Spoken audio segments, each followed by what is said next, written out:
Ciao ragazzi, eccoci qua con questa quarta parte del tutorial su questo simulatore ALAB 3.0. In questo ci occuperemo di questo carico abbastanza particolare, ok? Vale a dire il carico, dove sta? Eccolo qua, doppio carico simmetrico a vista per gli amici DC AAV, ok? Prima di andare nel particolare di come è configurato, vorrei fare un piccolo excursus su quello che è stato, secondo me, e non credo di sbagliare, l'idea che ha fatto nascere questo sviluppo di questo particolare carico, sempre a nome di Giampiero Matarazzo. A tal proposito è opportuno ricordare, in special modo per chi è agli inizi, per chi si è trovato, voglio dire per caso, su questo canale, che quando un woofer viene caricato su un volume abbastanza piccolo, la sua risposta ai transienti è migliore, cioè si muoverà più in modo reattivo, ma ahimè avrà una risposta in bassa frequenza più corta, sarà meno esteso in risposta in frequenza, cioè avrà una risposta alle frequenze più bassa meno estesa. Perdono, ho fatto un giro di parole e mi sono incartato.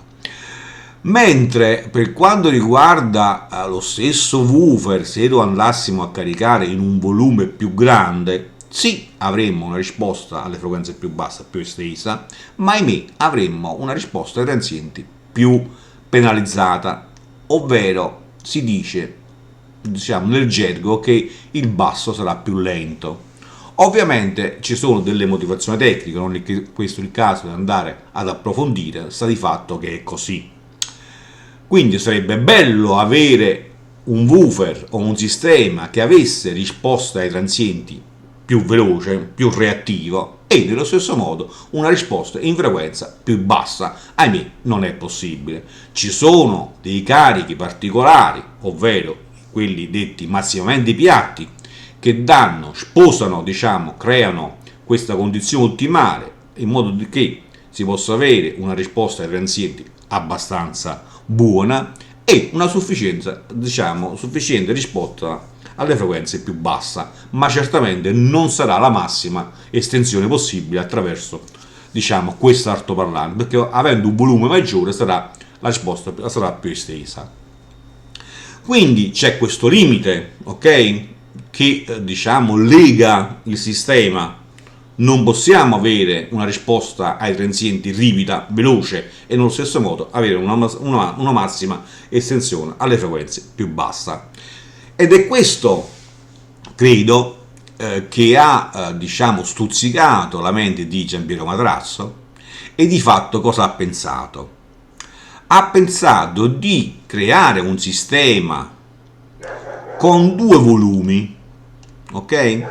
Il primo più piccolo del secondo, di circa la metà, ok? Facendo questo, il woofer vedrà il box più piccolo, quindi avrà questa risposta ai transienti migliore, sarà più reattivo avendo questo box più piccolo. Voi mi direte, sì, però non sarà estesa. No, il reflex del primo box non sarà quello diretto in ambiente, ma andrà a sfociare nel secondo box più grande e con un accordo più basso. È questo che emetterà in ambiente, ma questo box non sarà visto dal woofer, dal driver, e quindi il suo comportamento non ne sarà influenzato, ok? Quindi lui resterà comunque veloce come risposta ai transienti, ma il sistema avrà un accordo più basso, quindi un'estensione più bassa di conseguenza, non legato prettamente all'accordo, ma anche al volume ovviamente. Ok? C'è qualche cosa da pagare? sì, c'è qualcosa, ma rispetto a quello che si ottiene, diciamo, è rilevante, quindi il bilancio è nettamente positivo. Lo andiamo a vedere cosa andiamo a pagare. Quando noi clicchiamo su questo carico, doppio carico simmetico a vista, vediamo subito che non abbiamo tutti i vari allineamenti, quelli previsti e che abbiamo visto precedentemente. Abbiamo solo un'impostazione per avere un carico ottimale, ok? Perché i calcoli da fare erano veramente abnormi, ok? Era, diciamo, quasi impossibile. Difatti credo che nessuno l'abbia fatto, e quando vedo anche Giampiero Matarazzo. Quindi cliccando su questa icona, come in questo caso, abbiamo la massima estensione con la migliore risposta ai transienti. Si può fare altro? Certo che si può fare altro, ma ne voglio approfittare per, ecco qua, mettendo solo in evidenza la risposta, andiamo a vedere quello che si paga un pochino, ed è questa irregolarità sulla risposta. Questa irregolarità sulla risposta non è che nello specifico è il vero costo. Se andiamo sull'impedenza, eccola qua, ne abbiamo riscontro anche qua sul modulo, e tale modulo sarà visto anche dall'amplificatore, chiaramente.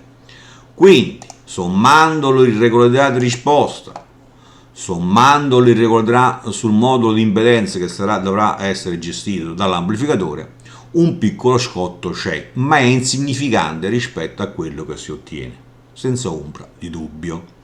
Ne approfitto per tutti coloro che vedranno questa defiance sulla risposta e si vorrebbero impiccare.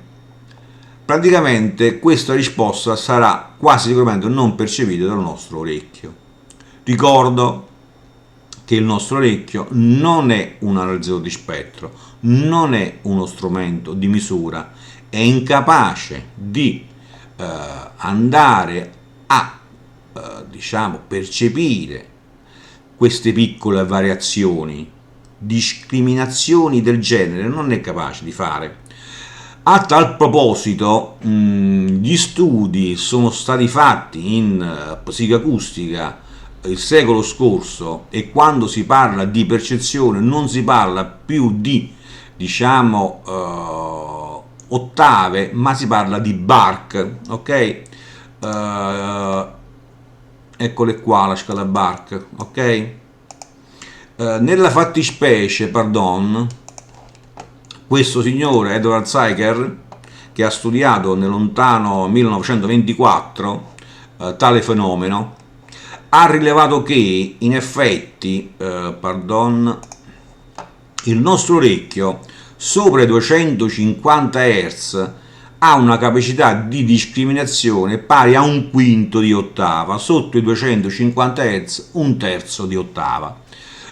Vedrete tutto ciò se andate a vedere su Wikipedia per quanto riguarda i bark Edward Zeiger, che ne ha studiato diciamo gli effetti, ok? E poi è dato il via a tutta la psicoacustica. Bene. Quindi quando noi incontriamo queste piccole variazioni, soprattutto in bassa frequenza, non ce ne dobbiamo far, diciamo, sangue amaro. Il nostro orecchio non è capace, ok? Tantomeno se saranno ancora più piccole, e voglio dire, un quinto di ottava è veramente poco. E quindi, per l'amor di Dio, insomma, non è che non bisogna andare a regolare o a linearizzare una risposta, certo che lo si dovrà fare, è sempre sinonimo di qualità, è fuori da ogni dubbio, ma laddove, voglio dire, questa ossessione della risposta piatta andasse a penalizzare altri fattori, insomma, non ne vale la pena assolutamente, ok? Beh, detto questo, si può migliorare? Certo, si può migliorare, si può andare a modificare, ovviamente, come abbiamo visto nel carico reflex, il volume è l'accordo del primo box, volume e accordo del secondo box. Difatti, se noi andiamo a modificare questi parametri, vediamo che questa piccola defiance tende a scomparire, ok? Ne approfitto per allora, se guardiamo la frequenza di accordo del primo box, nemmeno a farlo apposta sa 130 131, vale a dire corrisponde proprio dove sta questa defiance. Questo ci dice che in effetti la prima camera, ok, è leggermente sfasata rispetto alla seconda, ovviamente perché ci sono delle perdite nel condutto, perché c'è una perdita di trasferimento dell'energia.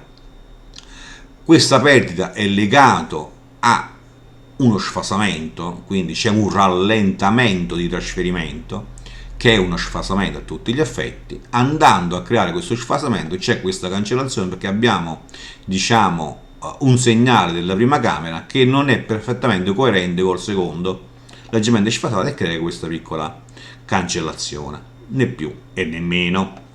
Andando a variare i parametri si corregge questo sfasamento, e quindi questa piccola, diciamo, defiance qua, irregolarità, va corretta. Ma ovviamente usciamo dal carico ottimale, quindi andiamo a migliorare qualche cosa, e poi di conseguenza, come sempre succede, ne andremo a peggiorare un'altra. Sta di fatto che lo si può fare, ve lo stavo dimostrando, ok? Sia correggendo con la prima e correggendo con la seconda, ok? Ovviamente è più legato al primo box, perché, diciamo, dipende dall'accordo, come abbiamo visto, quindi andando a modificare, vedete, ok, si va a correggere, però ovviamente si andrà fuori dal parametro ottimale. Ma comunque sia, se noi prendessimo questo altoparlante che ha queste caratteristiche e lo caricassimo in circa 30 litri, potremmo forse avere la stessa risposta, ma certamente non la stessa risposta dei transienti, nel modo più assoluto, anche perché, lo ripeto, il woofer caricato in questo box più piccolo e vedrà solo questo, quindi è impossibile che possa avere una risposta dei transienti uguale a un altro di pari volume, cioè totale dei due, n'est pas possible.